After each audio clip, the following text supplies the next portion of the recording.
بسم اللہ الرحمن الرحیم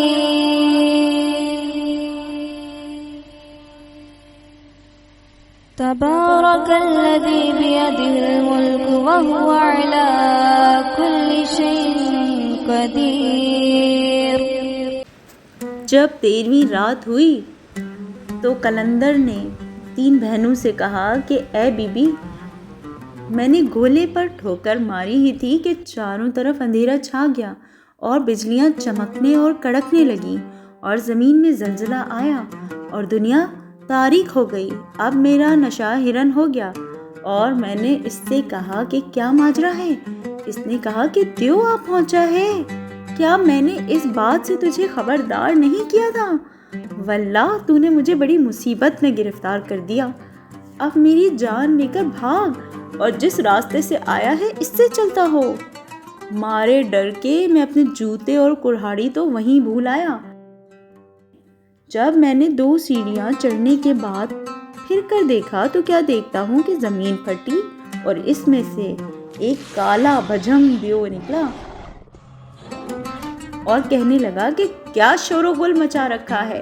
کون سی مصیبت تجھ پر آ پڑی ہے؟ اس نے جواب دیا کہ کچھ نہیں۔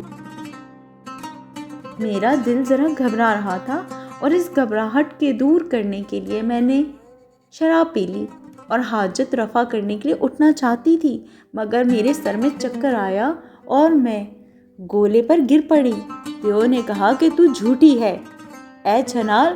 پھر وہ ادھر ادھر محل میں دیکھنے لگا اور اس کی نظر جوتوں اور کلہاڑی پر پڑی اور اس نے کہا کہ یہ تو انسان کا پہناوا ہے، سچ بتا کہ تیرے پاس کون آیا ہے؟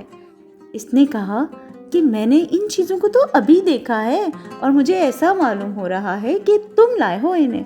دیو نے کہا کہ یہ ناممکن ہے۔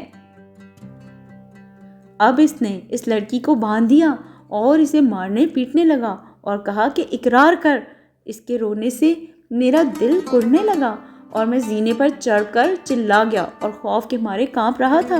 جب میں اوپر پہنچ گیا تو گھیرے کو اپنی جگہ پر رکھ کر اسے مٹی سے پاٹ دیا۔ اپنے کیے پر میں سخت پشیمان تھا اور رہ رہ کر اس لڑکی اور اس کے حسن و جمال کا خیال آتا تھا اور وہ ملعون اسے نامعلوم کیسی کیسی تکلیفیں پہنچائے گا اور یہ 25 سال اس نے کس طرح کاٹے ہوں گے اور میری وجہ سے اس پر کیا مصیبت نازل ہوئی ہے۔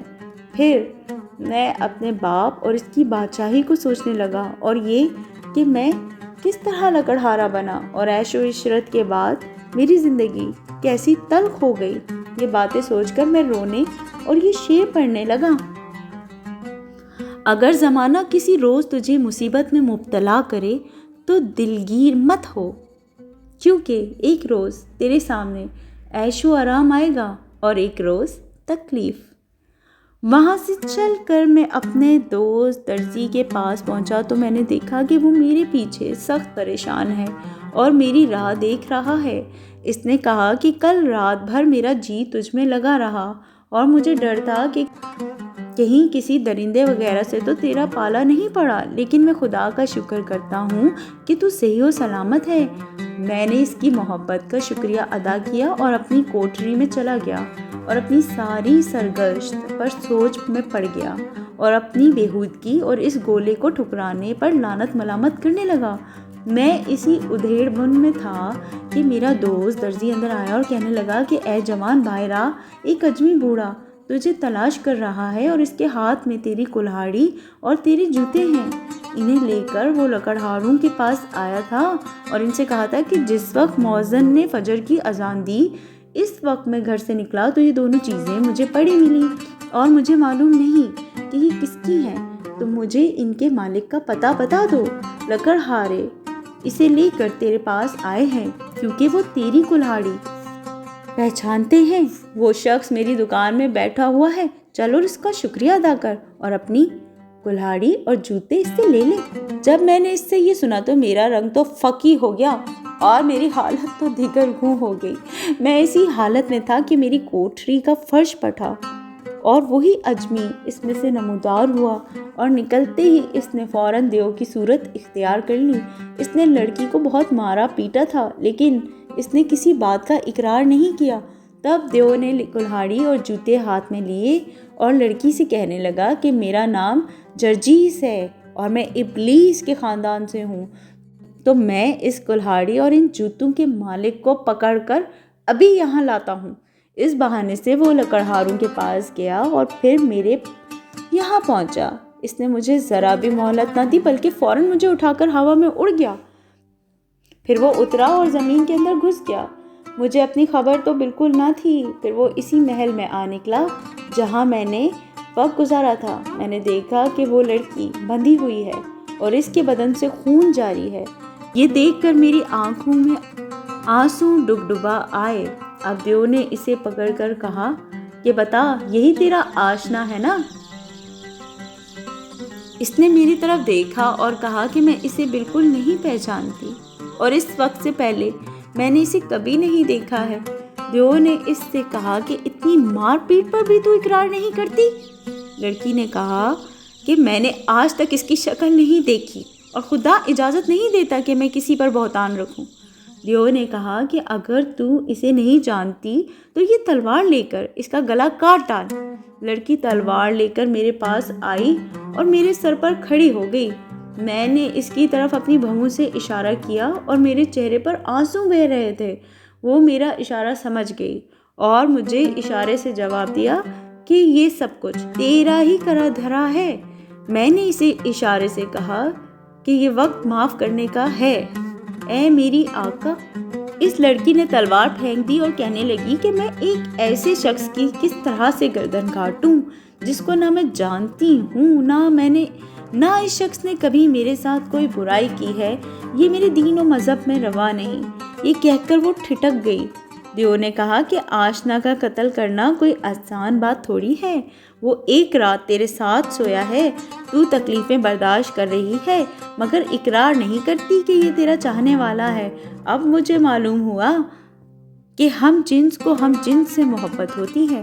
یہ کہہ کر دیو میری طرف متوجہ ہوا اور کہنے لگا کہ اے انسان، تو بھی اسے نہیں پہچانتا؟ میں نے کہا کہ میں کیا جانوں یہ کون ہے، اس سے پہلے میں نے اس کی صورت تک نہیں دیکھی۔ اس نے کہا کہ اگر ایسا ہے تو یہ تلوار لے اور اس کی گردن اڑا دے، پھر میں تجھے چھوڑ دوں گا اور تیرا جہاں جی چاہے جانا، اور تیرے اوپر کوئی سختی نہ کروں گا کیونکہ مجھے یقین آ جائے گا تو اسے ہرگز نہیں جانتا۔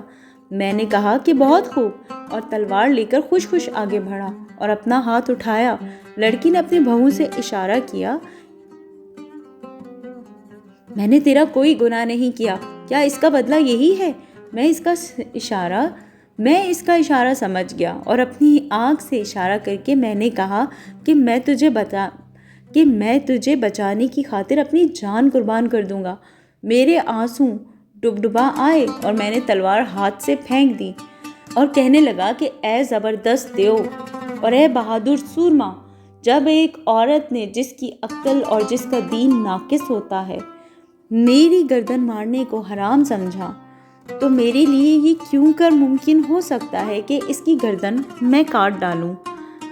میں نے اسے کبھی دیکھا بھی نہیں، میں ہرگز ایسا نہ کروں گا، وہ مجھے موت کے گھاٹ ہی کیوں نہ اتار دے۔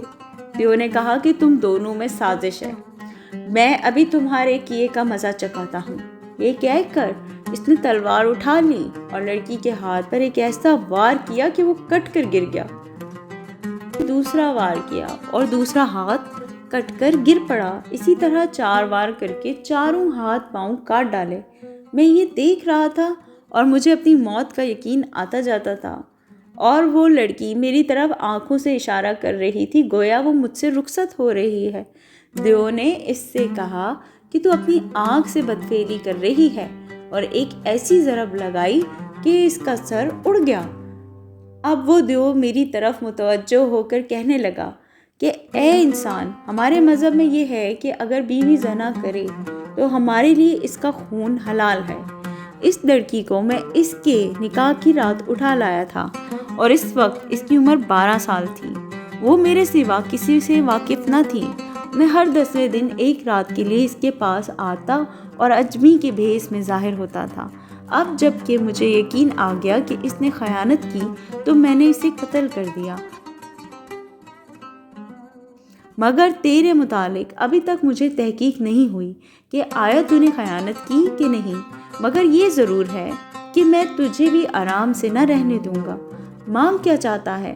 اے میرے آقا، اس پر میں بے حد خوش ہوا اور کہا کہ تجھ سے کیا مانگوں؟ اس نے کہا کہ یہ مانگ کہ میں جادو سے تجھے کیا بنا دوں، کتا یا گدھا یا بندر۔ مجھے امید تھی کہ وہ مجھے معاف کر دے گا، اس لیے میں نے کہا کہ واللہ اگر تو مجھے معاف کر دے تو ایک مسلمان کے معاف کرنے کے صلے میں خدا تجھے معاف کر دے گا اور اذیت نہ دے گا۔ میں بڑی خوشامد درآمد کرنے لگا اور اس کے سامنے رہتا اور اس سے کہتا جاتا تھا کہ میں مظلوم ہوں۔ اس نے کہا کہ اب زیادہ باتیں نہ بنا، تیرا قتل کرنا میرے لیے مشکل نہیں ہے، لیکن میں تجھے اختیار دیتا ہوں۔ میں نے کہا کہ اے دیو، مجھے معاف کر دینا، تیری شان کے شایاں تر ہے، اس لیے مجھے معاف کر دے جس طرح کہ محسود نے حاسد کو معاف کر دیا تھا۔ دیو نے کہا کہ وہ کیسے؟ پیارے ساتھیوں، اگلی کہانی ہے حاسد اور مسعود کی کہانی۔ حاسد اور مسعود کی کہانی میں آپ کو اگلی قسط میں سناؤں گی۔ تب تک کے لیے مجھے اجازت دیجیے۔ ہنستے رہیے، مسکراتے رہیے، کھائیے پیئے، جان بنائیے اور اپنی صحت کا خیال رکھیے۔ صحت ہزار نعمت ہے۔ السلام علیکم۔